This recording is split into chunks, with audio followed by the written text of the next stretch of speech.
Has Mercedes gone overboard with how much it's hyping up Kimi Antonelli as its potential replacement for Lewis Hamilton?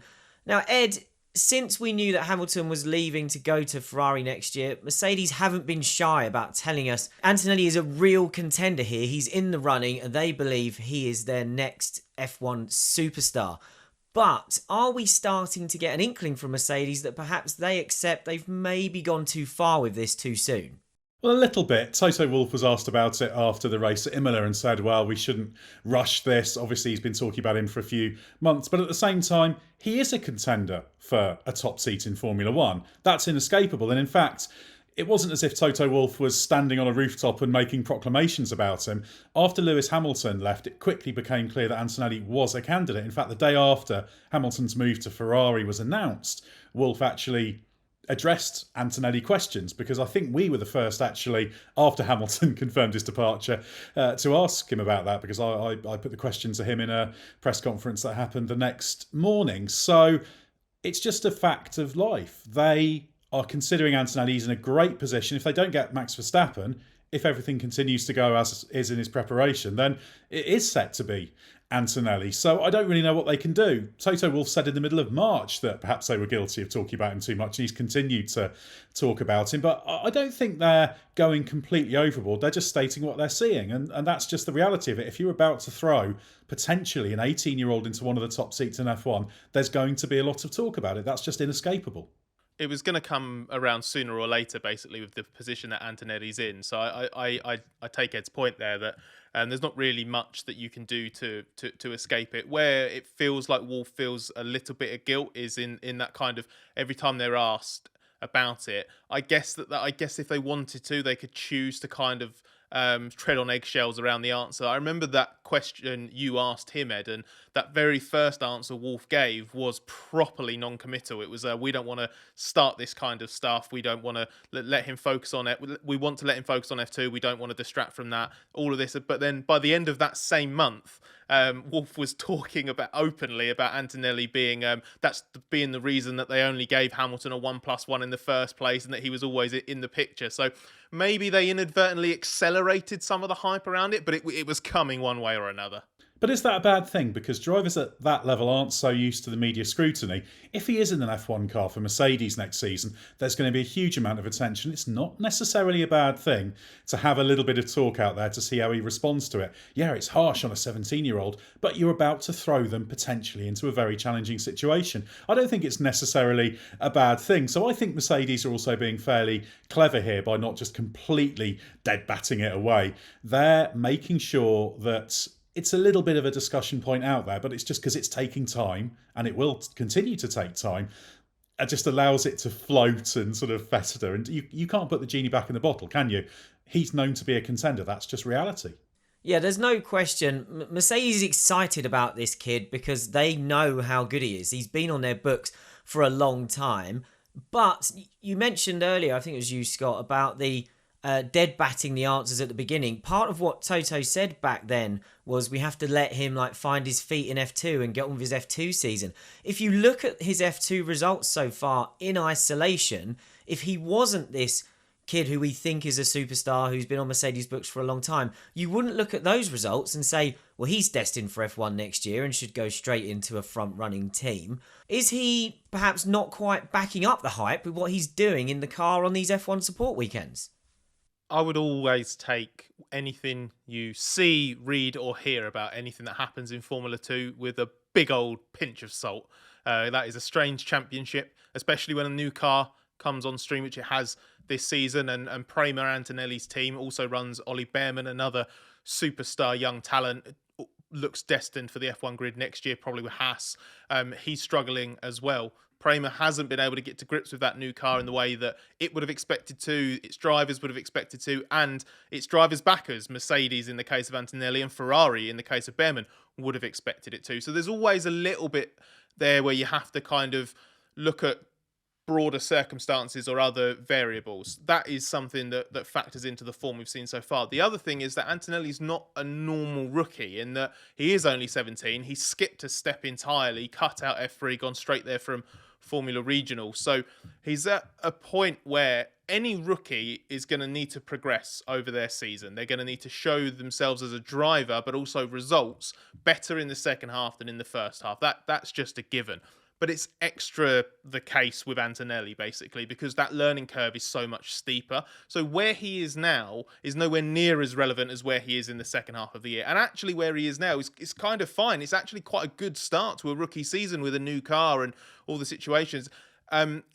It's not completely unusual for really highly regarded rookies to come in and be around the sort of top 4, top 5 in the points. So Antonelli's not a million miles away off where he probably should be. Yes, he doesn't have those blockbuster headline results, but if he's as good as Mercedes and even us, even we think he is, those results are probably going to come sooner rather than later. And anyway, like I say, F2 is not the be all and end all for how you judge a driver, and it's not just going to be the only way that Mercedes is judging this kid. Yeah, that's absolutely the case. And while we can't completely dismiss his F2 progress, it's his Formula One test program in old Mercedes machinery that's the absolute key. And I think it's probably quite telling that Antonelli's been struggling for confidence in the F2 car, hasn't quite got the rear stability he wants, and then he's jumped in the 2022 Mercedes. He did initial running in the 21 car to the old rules. Then he jumped into the 22 Mercedes, which, as we remember, is a bit of a yumping monstrosity of a car. Yeah, the poor guy. And he took to it well. He was confident in that car. James Allison talked about him, says he's been metronomic, that he has no preconceptions about it. He didn't quite say on the record that he's the real deal, but that was what his answer in the press conference on Friday at Imola added up to. So he's doing a good job in that programme. Toto Wolff has in the past said that although that programme was always scheduled to start this year, even before the Hamilton departure was known, it has been increased in terms of its intensity. So this is a preparatory programme. And I think what the Mercedes Formula One test programme for him allows them to do is also triangulate it with F2. So it's not F2 in isolation, it's F2 progress within the context of how Prema are doing, within the context of how Ollie Behrman, his teammate, is doing, of course, who showed what he could do in Saudi Arabia, along with the learning curve and the attitude and the mental approach and all those factors when it comes to the Mercedes F1 test. So it's a very three-dimensional view for Mercedes, who we should remember as well have had Antonelli on their books since he was in karting. So it's a very, very thorough process, I would say. And with that F1 testing program, one of the really valuable things is this wasn't the case, I think, for the first 3 tests he did. I think it was the first one in the 21 car and then the first 2 in the 22 car. He was running on his own. But Mercedes is in a lovely position where it can introduce a benchmark for him as well, whether that's Mick Schumacher or maybe even a George Russell to run on track alongside him. That's going to be super valuable because it's all well and good having the litany of data and references that they have for previous times they've run on track X or in conditions like this or whatever. But when you do those tests, sometimes it's a real it's beyond comparing apples and oranges. So the ability and they have started doing that, put a reference car on track for him, that is just only going to add to it further. It's impossible to overstate how serious that testing program is. You remember when Oscar Piastri came into F1 and Alpine had inadvertently made McLaren's day by giving him thousands of testing kilometres in an old F1 car. It's as prepared as you can possibly be as a rookie from an F1 testing point of view with the modern day restrictions. Yeah, and I can see why if you're Mercedes and there's all those variables that you mentioned around his F2 campaign, actually you're going to place more weight on when your team is working with him directly in F1 machinery. That's probably going to tell you more. So Scott, if Mercedes go ahead with this and they put Antonelli in the car next year, how big a gamble is that? Is it almost an unnecessary risk when presumably the option would exist to do what they did with George Russell and go and place him at Williams just to get him used to F1 in a lower pressure environment? Yeah, I love it when teams take risks with drivers, but even I have my limits there, and I think it's such an unusual case where it would be unprecedented to do what he's done. Like even Max Verstappen, where Antonelli and Verstappen is the comparison that always gets made, not just because part of the logic for this is because Wolff still has nightmares from missing out on Max Verstappen a decade ago when Red Bull was able to give him an F1 seat. with Toro Rosso. But that's the crucial thing with Toro Rosso. Verstappen didn't go straight into F1 from F3 into Red Bull Racing, fighting for wins and in a top machinery. Now, he's probably not going to do that with Mercedes next year, to be honest, given the form that they've had over the last couple of seasons. It's more like going to Toro Rosso, actually, isn't it? So I appreciate that it isn't a like for like, but it would be unprecedented. Even Verstappen, despite that expedited apprenticeship, he still had an apprenticeship. He still went to a second tier team before he got to sit at the big boys table. George Russell did it. You mentioned it there. Charles Leclerc did it.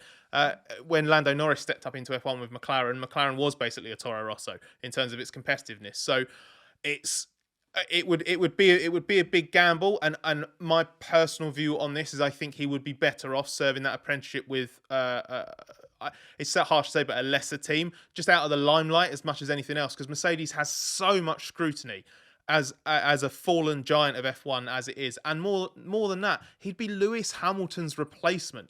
There's so much pressure in that, and if they have as much of a yo-yoing kind of season as they've had over the last 3 years, he could have weekends where he looks terrible and gets absolutely ravaged in the media and by fans on social media. Like the risk of burning him could be quite great. So I would be hesitant. It'd be really cool if they did it, but I think if there was a Williams seat going, it would just make more sense to me.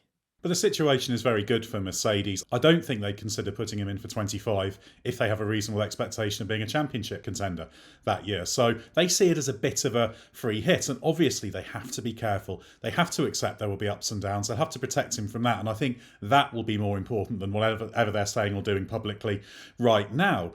But it's an opportunity to give a driver who they rate incredibly highly. They don't just think he's good. They think he is a megastar. They think he is going to be, and they can accelerate his progress by doing this. It's not the absolute ideal progression, but almost no driver gets the absolute perfect pathway into F1, the perfect strategy. You could argue George Russell should have been in a Mercedes quicker than he actually was, for example. Yeah, definitely. So I think there's a good opportunity here.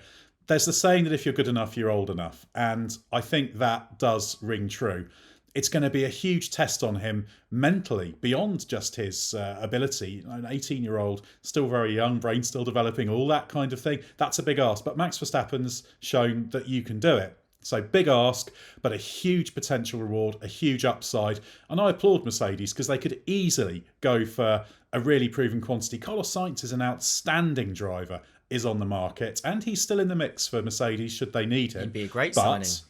Exactly, he'd do a good job, but they think Antonelli has got a higher upside than Sainz, and plenty would agree with that. Sainz is a brilliant all-round driver, but just that last tiny iota of outright pace he doesn't quite have that Charles Leclerc has over him, which is what they're looking for down the line. They think Antonelli has that. They could plug in an Esteban Ocon or a Valtteri Bottas or any of these people who would do a perfectly decent job on an interim basis. But the real prize is Antonelli, and they're doing everything they can to do their due diligence. Make sure they educate him, prepare him for next year. And if he ticks all those boxes, and he's ticked a lot of them, then he can go in the car next year. Then it's just about how it goes, how he responds to it, how they protect him next year that will dictate his career trajectory.